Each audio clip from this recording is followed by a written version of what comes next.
आजको भिडियो चाहिँ पार्टिकुलरली केही गर्नुभन्दा पनि आउँदो भिडियोको लागि जुन हामीले गराउनेछौँ त्यसको लागि एउटा कन्सेप्चुअल भिडियो हुनसक्छ। किनकि यो भिडियोलाई तपाईँलाई फ्युचरमा हामीले के गर्न सक्छौँ यो कोर्समा भन्ने बारे चाहिँ अलिकति भने पनि नलेज दिन्छ। सो हामी आजको भिडियोमा चाहिँ यही टपिकको बारे कुरा गर्नेछौँ, जसमा आजको भिडियोको टपिक रहेको छ how to show and hide formatting marks भनेर। अब कुरा सुन्दाखेरि अलि गाह्रो हुनसक्छ, तर गर्नुहोस्, चिन्ता नलिनुहोस् है त। हामी यसको बारेमा पुरा क्लियर हुनेछौँ। र यदि तपाईँ भिडियो नयाँ हुनुहुन्छ भने भिडियो लाइक गर्नुहोला, च्यानल सब्सक्राइब गर्नुहोला र यो भिडियो साथीहरूलाई सेयर गर्नुहोला। अब बुझौँ फर्मेटिङ मार्क्स भनेको के हो। फर्मेटिङ मार्क्स भनेको चाहिँ हाम्रो माइक्रोसफ्ट वर्डको एउटा यस्तो फिचर हो जसमा चाहिँ हामीले फर्मेटिङ गर्दाखेरि केही चिजहरू एप्लाई गरेको हुन्छौँ, जस्तै हामीले स्पेसहरू खिचेको हुन्छौँ अथवा ट्याबहरू खिचेको हुन्छ, प्रेस गरिरहेको हुन्छौँ किबोर्डबाट। हो यस्तो कुराहरू कहाँ कहाँ इम्प्लिमेन्ट भएको छ त्यो सबै कुराहरू पत्ता लगाइदिन्छ। त्यसको लागि चाहिँ हामीले अब फर्मेटिङ मार्क्सहरूको बारेमा नलेज हुन जरुरी छ।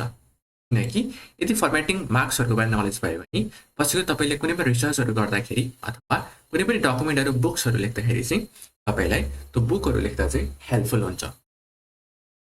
हेरौँ फर्मेटिङ मार्क्सहरू के हुनसक्छ। फर्मेटिङ मार्क्सको लागि तपाईँलाई सर्टेन स्टेपहरू छन्। त्यसको लागि डकुमेन्टमा गएर तपाईँले होम ट्याबभित्र के गर्नुपर्छ भने प्याराग्राफ सेक्सनमा गएर यहाँनिर show or hide formatting marks भन्ने हुन्छ। यो जुन देखिरहेको छ यहाँनिर सो अर हाइड पछिको जुन सिम्बल देखिरहेको छ सानो, त्यसलाई हामीले फर्मेटिङ मार्क्स पनि भन्छौँ, MARKS मार्क्स। यसमा क्लिक गर्नुहोस्।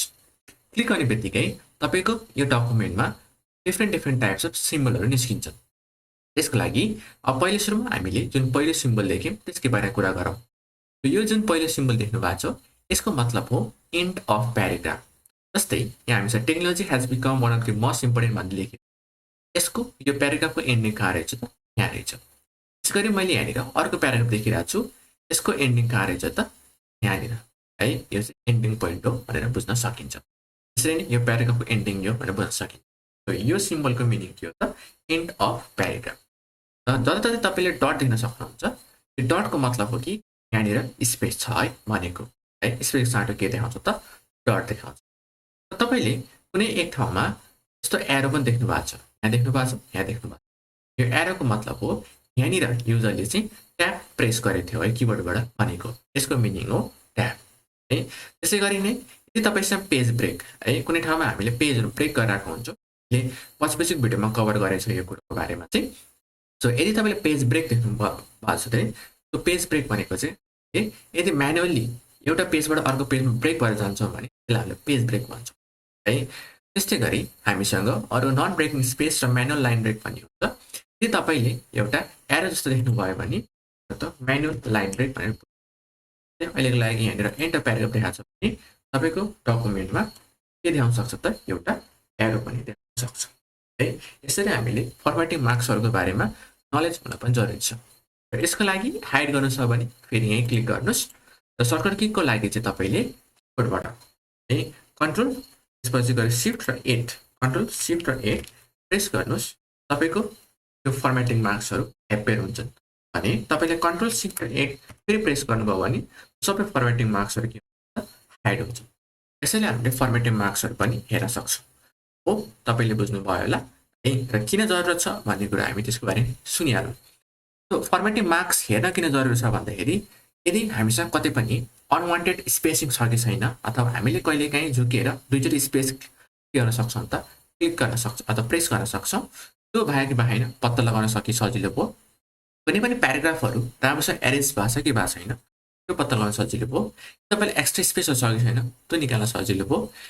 तपाईँले यदि ट्याबहरू कतै जरुरतै नभइकन हामीले प्रेस गरेर छौँ कि भनेर पत्ता लगाउन सजिलो भयो। त्यसै गरी प्याराग्राफ ब्रेकहरू अनि त्यसपछि डकुमेन्ट फर्मेटिङहरूको ट्रबल सुटिङहरूको लागि काम लाग्ने भयो है। तपाईँको टेक्स्टहरू चाहिँ कुनै पनि पार्टिकुलर लाइन अथवा पेजमा चाहिएको ठाउँमा किन आइरहेको छैन, पछि गएर हामीले डकुमेन्टहरू बनाउँदाखेरि एकदमै है त्यो हाम्रो जहाँनिर हामीले प्याराग्राफ अथवा टेक्स्ट आउनु पर्थ्यो त्यो ठाउँमा नदेखिन सक्छ। त्यो केसमा चाहिँ यही नै हाम्रो के गर्न सकिन्छ भन्दाखेरि यही फर्मेटिङ मार्क्सहरू हेरेर चाहिँ त्यसलाई ट्रबल सुटिङ भन्ने त्यसलाई मिलाउन सकिन्छ। है र यो जुन कुराहरू छन् यो कसरी इम्प्लिमेन्ट गर्ने कसरी प्र्याक्टिकल युटिलाइज गर्ने भन्यो भने हामी आउँदो भिडियोमा चर्चा गर्दै जानेछौँ। यदि यो भिडियो मन परेमा लाइक गर्नुहोला र च्यानललाई सब्स्क्राइब गर्न चाहिँ नबिर्सिनुहोला। धन्यवाद।